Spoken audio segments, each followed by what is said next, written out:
ऐसा देश जिसकी नींव ही आस्था पर टिकी है। यहाँ आस्था अनेक रूपों में, अनेक रंगों में दिखती है और खिलती है। देवभूमि उत्तराखंड।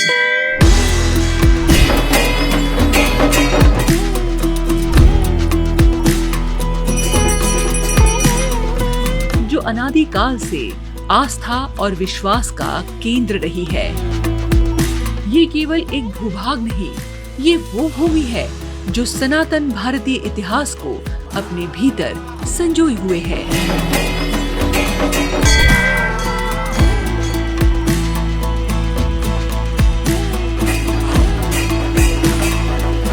इन्हीं अनुभवों, इन्हीं आस्था का दिव्य प्रतीक है गोलू देवता।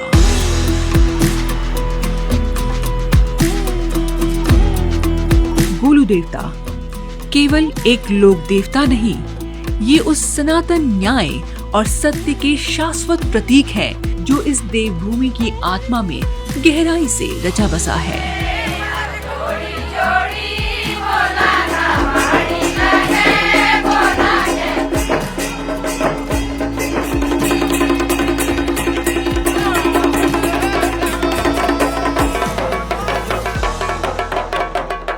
उत्तराखंड के एक दूरस्थ गांव का ये अनुपम दृश्य है, जहां बच्चे, बुजुर्ग, महिलाएं और युवा सभी गाजे बाजे के साथ उमंग और आस्था से भरे एकत्र हुए हैं। ये सब एक ही उद्देश्य से यहाँ जुटे हैं, गोलजू संदेश यात्रा में हिस्सा लेने के लिए। उत्तराखंड भौगोलिक रूप से दो हिस्सों में बटा है, गढ़वाल और कुमाऊं। लेकिन गोलू देवता, जिन्हें गोलजू भी कहा जाता है, गढ़वाल और कुमाऊं दोनों ही क्षेत्रों में समान श्रद्धा और विश्वास से पूजे जाते हैं। ये यात्रा केवल कदमों की यात्रा नहीं, ये आस्था और विश्वास की यात्रा है।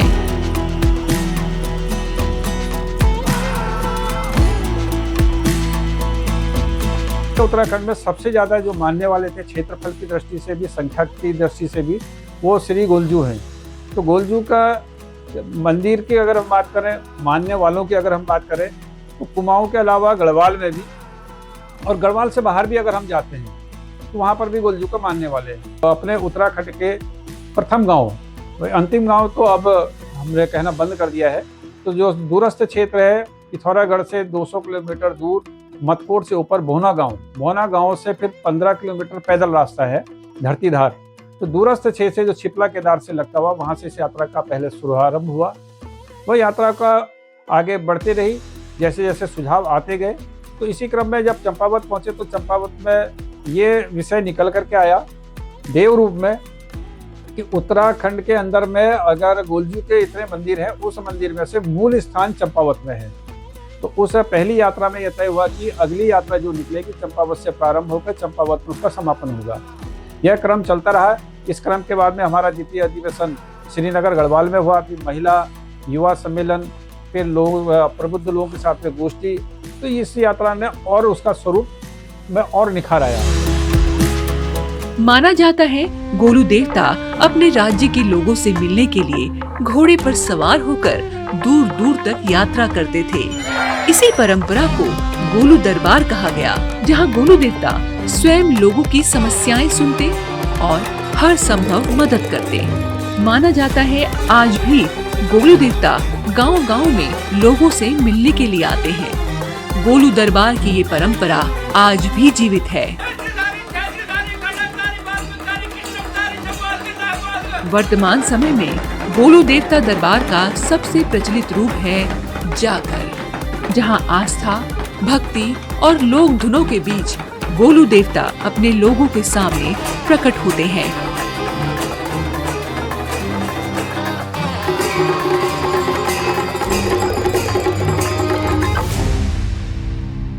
उच्च हिमालय क्षेत्र में जब हम गढ़वाल मंडल में पहुंचते हैं तो हमें पता चलता है कि नंदाग्राम से ऊपर घुनी गांव है।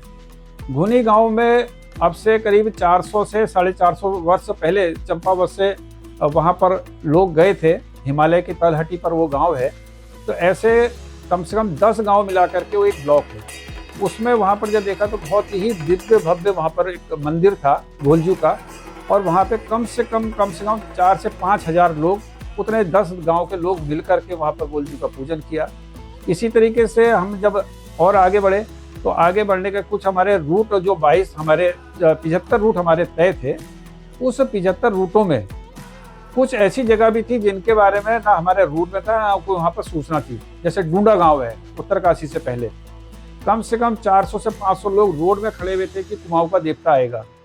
तो ऐसे गढ़वाल में जो वहाँ पर डोली प्रथा है, तो पहली बार उत्तराखंड से देवता कुमाऊं से गए थे तो बहुत लोगों ने वहाँ पर स्वागत किया। उत्तरकाशी में जब महादेव के दर्शन कर रहे थे उस समय एक मितली गांव है, मतली गांव के लोग मिले, उन्होंने कहा कि यहाँ पर एक महिला पर गोलजू अवतरित होते थे और उनकी मृत्यु के पश्चात में हम लोग अनाथ से हो गए हैं। तो वो बड़ा भावुक क्षण था।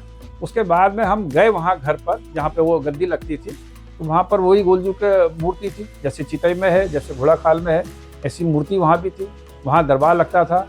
वहाँ का जो माहौल था वो गोलजू मय के साथ में वो जो वहाँ का जो भाव थे उनके, तो वहाँ पर भी ऐसे कई स्थान जो है गढ़वाल के अंदर में मिले। और उसके बाद में जब हम पौड़ी पहुँचते हैं तो पौड़ी में वहाँ पर कंडोलिया देवता के नाम से वहाँ पर जाने जाते हैं गोलजू, और बाजारी गोलजू, 2 गोलजू कह रहे, वहाँ पे हजारों की भीड़ उमड़ पड़ती है। तो यानी कि अगर हम देखते हैं कि आस्था के नाम पर जो हमारी भावना यहाँ पर जुड़ी है, जो देव व्यवस्था, जो जहाँ जागृत देवता हमारे उत्तराखंड में है, हमने उनको राजनीतिक सीमाओं में बांध दिया। गोलजू एक ही आराध्य जो अनेक नामों से अलग अलग जगहों में पूजित हैं। उत्तराखंड के कुमाऊं और गढ़वाल में इन्हें अलग अलग नामों और स्वरूपों से जाना जाता है। कहीं इन्हें ग्वल कहा जाता है क्योंकि वे गुलेल चनाने में माहिर थे। कहीं गोरिया कहा जाता है क्योंकि उनका प्राकट्य गोरी गंगा नदी तट पर हुआ। दूधाधारी के नाम से भी ये जाने जाते हैं क्योंकि उन्होंने अपनी माता को दूध से पहचानने का अद्भुत प्रमाण दिया। वो कृष्ण अवतारी हैं क्योंकि उनके जीवन की कथाएं संघर्ष और सत्य के लिए खड़े होने की परंपरा भगवान कृष्ण की छवि को प्रतिबिंबित करती है। किसी गांव में वो भूमिया देवता कहलाते हैं क्योंकि वे भूमि और गांव के रक्षक हैं, तो कहीं कंडोलिया देवता क्योंकि डुंगरियाल नेगी जाति उन्हें कंडी में लेकर पौड़ी गढ़वाल लाई थी। गागर में स्थापित होने पर वे गागरी गोलू बने और भंडारी जाति की रक्षा करने के कारण वे भंडारी गोलू के नाम से भी प्रसिद्ध हुए।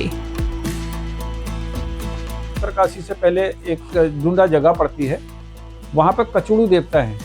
कचुड़ू देवता की अगर हम जब वहाँ पर मूर्ति देखते हैं तो गोलजू की जो मूर्ति है घोड़े में और अपने टुकड़ी के साथ में हूबहू वही फोटो मूर्ति वहाँ पर थी। तो जब हम ऐसी मूर्ति को देखते हैं, केवल नाम का फर्क है, कंडोलिया देवता, गोलजू देवता, ऐसी अगर वहाँ कचौड़ी देवता, गोलजू देवता, सब। तो कुल मिलाकर के उसमें मैसेज यही जाता है कि हमने राजनीतिक सीमाएं तो बनाई है, लेकिन हमारे पूर्वजों द्वारा जो देव व्यवस्था बनाई गई थी वो हमें एक सूत्र में बांधने का काम करती है। अगर हम जाते हैं बिनता साइड में तो वहाँ पे झूले वाले गोलजू, फिर हम उससे ऊपर 4 किलोमीटर ऊपर जाते हैं उदयपुर में, वहाँ पर हम देखते हैं कि वहाँ पर इतना दिव्य भव्य मंदिर और बिल्कुल चोटी पर है। तो ऐसे कई मंदिर हमें मिले हैं और इन गोलजू मंदिर के साथ में चाहे नागराजा रहे हों, चाहे वो स्थानीय देवताओं में राजेश्वरी देवी रही हो, या फिर वहाँ कर नरसिंह देवता रहे हों, सबका देवताओं का मिलन। हमने यहाँ पर डंगरिया बोला, वहाँ उन्होंने पशुआ बोला, तो बड़े आत्मीयता के साथ में और बहुत दिव्य भव्य उसका स्वागत हुआ। उदयपुर का मैंने उदाहरण दिया आपको, बिनता रोड साइड में पड़ता है, उस रोड साइड से 4 किलोमीटर पैदल ऊपर चढ़ाई में जाकर के उदयपुर मंदिर है। तो स्थानीय लोगों से जब हम संपर्क करते हैं, उसके बाद में आप चुनौदा में जाते हैं, वहाँ पर भेटा गोलू है, वहाँ पर जाते हैं तो कहीं पर एक अपने चौड़ा गोलू है, वहाँ पर रावल हैं। रावल उन्होंने अपना इतिहास बताया कि साउथ से आए थे, वो कभी उनकी 8-10 पीढ़ी में आए होंगे, तब से वही परंपरा चल रही है। जैसे परंपरा अपना बागनाथ मंदिर में है, बद्रीनाथ केदारनाथ में है, वही परंपरा वहाँ भी है। वहाँ पर भी जो है रावल लोग वहाँ पर देखते हैं। तो अगर हम उत्तराखंड के इतिहास विकास पर अगर हम जाते हैं तो हर कोई अभी जैसे जो हर घाटी में वहाँ मानते थे कि उनके देवी देवता अलग हैं, उनकी पूजा पद्धति अलग है, लेकिन वहाँ जाने के बाद में देखा तो वहाँ पर जो है कई हजारों साल से वहाँ पर गोलजू को पूजा जाता है। बस फर्क इतना है कि वहाँ लकड़ी के काट के घोड़े वहाँ पर चढ़ते हैं गोलजू के नाम पर। गोलू देवता को गौर भैरव का अवतार माना जाता है। उन्हें राजा झाल राय और रानी कलिंका का वीर पुत्र माना जाता है। उनका उद्गम स्थल चंपावत को माना गया है।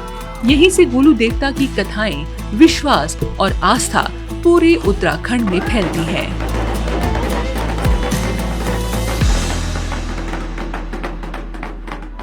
आस्था के कई रूप हैं। सैकड़ों हजारों घंटियां इस धरती पर विश्वास की गूंज बनकर लटक रही है और इनके साथ जुड़ी हैं कागज पर लिखी फरियादें। ये भी एक अनोखा तरीका है अपने इष्ट तक अपनी बात पहुंचाने का।